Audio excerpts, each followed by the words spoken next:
Shri Praful Patel ji.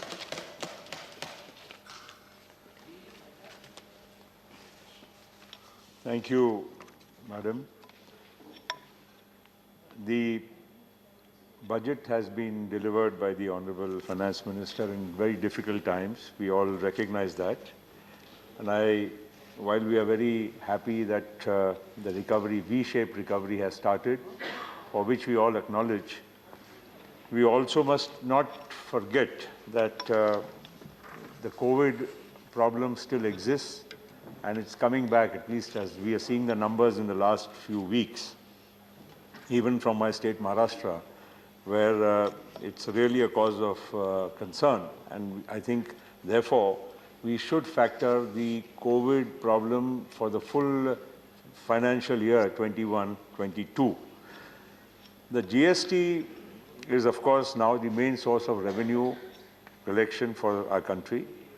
And the states also need the GST and timely recovery of GST, which unfortunately in this whole last 1 year has been a lot of problem. The states have not been able to receive their share of GST. My state also and most other states have faced that problem of delays in payment of GST, and even as we speak, I think there is a large number of recoveries of GST to be made by the states. And another thing also, ma'am, I would on GST like to remind you, in this very house when GST was passed, there was a categorical assurance by the centre that the states will not be worse off. I think somewhere down the line we have reneged on that assurance, because the states are only getting their share of what is being collected. There's nothing to protect the states, especially the states which initially were objecting, like Maharashtra, Tamil Nadu, Karnataka, Gujarat, which wanted to at least assure their revenue. That is not being met as we speak, because we in the Finance Committee have categorically asked this question to your officers, and we have been very categorically told that nothing of that sort exists. Whatever is collected, you will get it. There is no guarantee of the minimum, the collection which would have been given to the states as was promised in this House during the passage of the GST Council bill. So I just want to remind you, and I would like to reflect on that and see what corrective action can be taken. On direct taxes also, there have been, this assurance of faceless assessment. I hope it works well. There's nothing to complain as of now. The objective and the thought process is good. But I hope the attitude of the people who are assessing, because even in faceless assessment, the person who's going to assess is going to go with his own same old attitudes. I hope that attitude will change comes, because more often than not, the department always looks at it from a point of revenue, does not look at the concerns of the taxpayer, and I hope that attitude changes. And at least in the appellate side, there should be, why this virtual and faceless assessment or appellate process, that should also be taken up. Some others have mentioned it, so I don't want to go too much into detail about that. But I hope at least the appeals and the tribunals do not remain virtual or faceless. There at least there should be a process where the assessee has a chance to appear in person or through his nominee. Then more often than not, madam, in direct taxes, we've seen that if there is any tribunal ruling which is in favor of the assessee, 99.9% of the time the department goes into appeal into the high courts. This is something which is, there are 3 layers of processes. It's by a tribunal which is gone in favor of the assessee. Why should the department in every case want to go to the high court? And then even if they lose in the high court, they will go to the Supreme Court. So this is something where I think a relook has to be done, where we are able to, at least get, a relief or remedy at a particular stage. Otherwise, this is an unending process. So I hope you will look at that very, importantly.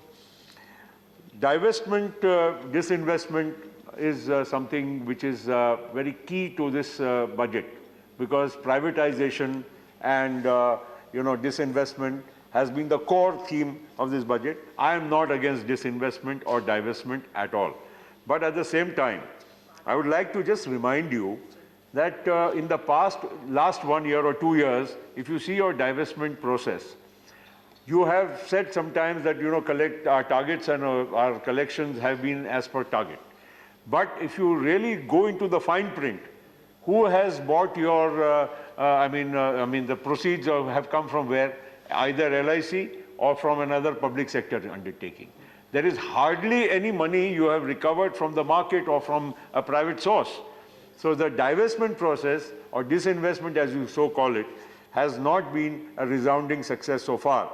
And therefore, this year, the extraordinary emphasis which you have put on disinvestment and divestment, I really worry because of the COVID situation, you may not really be able to realize the proper value, the full value, and therefore I think you should go cautiously into it.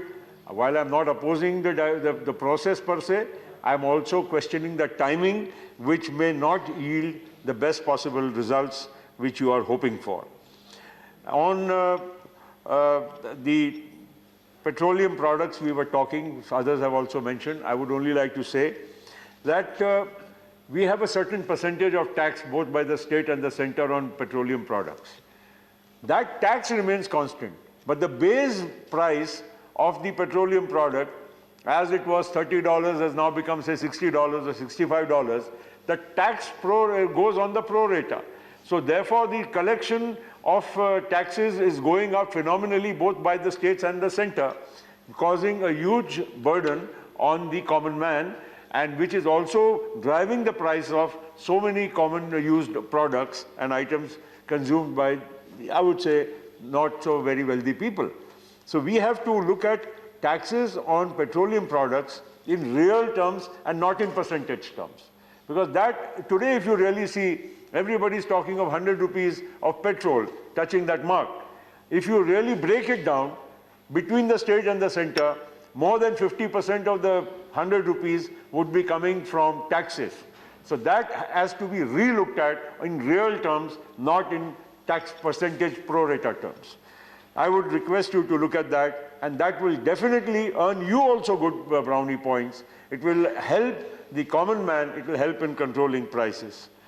On tourism, hospitality, aviation, transportation, these sectors, I think in the last 1 year, these have been the most badly affected. But there has been really no relief given to this sector at all. At all. I mean, I underline that. And this sector employs crores of people. Tourism, hospitality, not only hotels, look at small restaurants. Half the restaurants in the country have closed down after the COVID pandemic. And they are not likely to reopen ever again. So there has been, I'll just give you an example, say in the UK or in the US, if somebody was running a restaurant and had 10 employees, all the 10 employees were paid 80% of the wages by the state. And therefore, the restaurant could continue to remain functional, if not open, but come back to business as and when the situation improved. That situation has not arisen at all. And I don't see, even in this whole year of 21-22, that COVID problems are going to ease in this sector at least. And I hope and I urge that you have a relook at these sectors very, very meaningfully. MSME, you all announced a 3 lakh crore refinancing or a financing package up to 20% of the loans which were already obtained by them. But there was no mention that if a MSME, which really was not taking a loan, but needed a loan now, what would be the relief or what would be the measures for financing that additional requirement of that MSME? There is no mention, and I can tell you there are thousands and thousands of cases where this kind of relief has not been availed by them. The second part is, on the MSME front, you've talked of restructuring, madam. The banks are asked to restructure. But how many banks have actually been able to restructure the loans? It has been a very difficult situation for most of the MSMEs. Personal guarantees, collaterals, further, whatever comfort is being sought by the banks, which most of them are unable to provide. And as a result, the restructuring of the MSME loans has not been very easy. neither the banks today, though they are flush with money, are willing to finance people's requirement the way they want it. There is so much rigidity, madam. And I don't know whether it's public sector bank or private sector bank. Well, all of them are being very difficult in financing new companies or giving additional finances to existing companies. So these are few things which I think you need to look at it. Even on the banks, when you talked of the two public sector banks being privatized, I would rather say that why don't you merge those two weaker public sector banks which you want to disinvest into the regular banks, the public sector banks which are healthy. You've done it in the past. What is the objective you're going to serve by only divesting two PSBs? Rather, you encourage more private sector banks to come up. You have HDFC, you have ICICI, you have so many other banks which have come up and done amazingly well. Why don't you encourage more private sector banks instead of disinvesting two public sector banks? And I can assure you, it will lead to a lot of trouble and chaos because there are going to be strikes, there are going to be a lot of, churning upheaval, which I think you should try to avoid. And lastly, ma'am, on infrastructure, we have a very, I would say a good focus, a good thrust on infrastructure. But I hope that infrastructure doesn't only mean roads, because we collect the cess from petroleum products, we pump it into road building program, that is fine. Because the other sectors in infrastructure, even today, power, water, sanitation, these are all sectors which in urban areas require a lot of thrust, but there is very little money available for them. So I would request you to also look at that infrastructure as a very important piece in the whole matrix. With these words, I would only say that whatever the intention, the good intentions in the budget, the challenges which you will face in this year are going to be tremendous, and I hope that you will address these in a very meaningful way. Thank you, madam. Thank you, Praful Patel ji.